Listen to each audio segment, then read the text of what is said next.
Quei briganti neri mi hanno arrestata, in una cella oscura mi han portata. As the struggle gets harder and riskier, Umbertina stands up to fight in her native Po Valley against the fascists and the Nazis.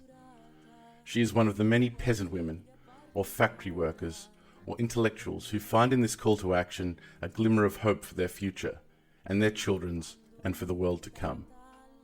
Umbertina was born and raised on the farm, like her father, and like her father and her brothers, she is anti-fascist.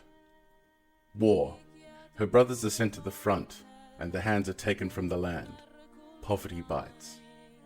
Yet Umbertina finds love and a son. She leaves the small village of Santa Giustina and moves to Mirandola with her baby, eager to be independent and pay her way in the world. 8th of September 1943. Chaos, dismay after the armistice, and resistance. 2 of her brothers, back from the war, join the Partisans. They will not support the fascist madness anymore. Umbertina is not surprised, but she is worried. Worried for them, for the cold, the hunger, the risks, death perhaps, that loom over them. Autumn, 1943. A steady job at last. Waitress in the fascist barracks canteen in Mirandola. There she starts to become aware of the contempt, the disdainful arrogance around her, and the stupidity of fascist violence. Then comes her baptism. Caris, commander of a partisan contingent in the 14th Garibaldi Brigade, asks her to try to grab some weapons, thanks to her job at the barracks. Umbertina considers his request and then decides to act. 3 handguns are taken and delivered to Caris. It's a point of no return. She has made her choice. Her brothers ask her to join their commando partisan group, a GAP as they were known, as a messenger, and Umbertina doesn't hesitate. Her nom de guerre will be Marisa. And she gets down to work. She becomes more skilled, careful, but reckless as well. She knows her area and her people very well. She is tasked with distributing a large cache of weapons among the local GAPs. Marisa walks and cycles at night through the dark country roads with a bag full of weapons. She quickly jumps in ditches when German and fascist patrols appear. She reaches her destination, drops the gear, and leaves. Night after night, thinking of Almo, her little boy, all the time, running risks just to see him when she can. Winter, 1944. Late night, 23rd of February. After a successful partisan action by the GAPs against the local Black Brigade troops in Concordia, a prisoner is taken. He is questioned at the Carbianca, one of the partisans' bases. He says he's ready to work with them. He sounds convincing, so he's cautiously accepted. He sees Marisa. Repression mounts after the Concordia rebel action.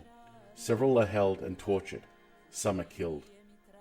The man held at the Carbianca fools his wardens and runs. Reports what he's seen at the Partisans' HQ. A big raid follows. It's the 10th of March 1945. Marisa is arrested and taken to a mansion in Concordia that the Black Brigade has converted into a prison. She's locked up in an attic. It's dark and freezing. Marisa curls up in a corner. She is not alone.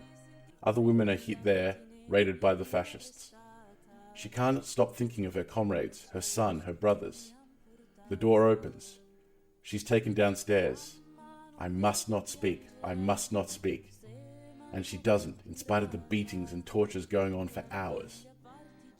Back in her makeshift cell, curled up in a corner again, her body swollen and sore. I must not speak, she tells herself, as she is again taken to the interrogation cell. Then back again, thrown once more onto the floor of her cell. Marisa stays still. She is exhausted. She can't speak. Her eyes are fixed on the ceiling. Her silence is her only answer to such cruelty. The only comfort comes from her cellmates, but it's not enough. More beatings and torture follow for all the women. None of them speaks. All of them are released apart from Umbertina. Her captors know she has names, hideouts, and plans that she can give them. But she won't, and they keep it up, taunting her, beating her, torturing her. She gets a break only when it is clear the pain might prove fatal, and not a word from her mouth. The fascists are now in full retreat.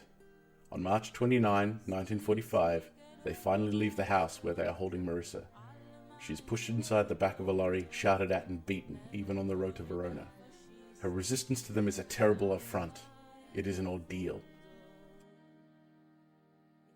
Then the lorry pulls up. Men get out, talk for a while. Marisa is pushed or kicked out. The last thing she hears is a burst of gunfire. Umbertina dies, but they did not make her speak. A memorial stone was erected by the side of the road to remind those who passed by that partisan Marisa, Umbertina Smerieri, died there in the fight against fascism. Non si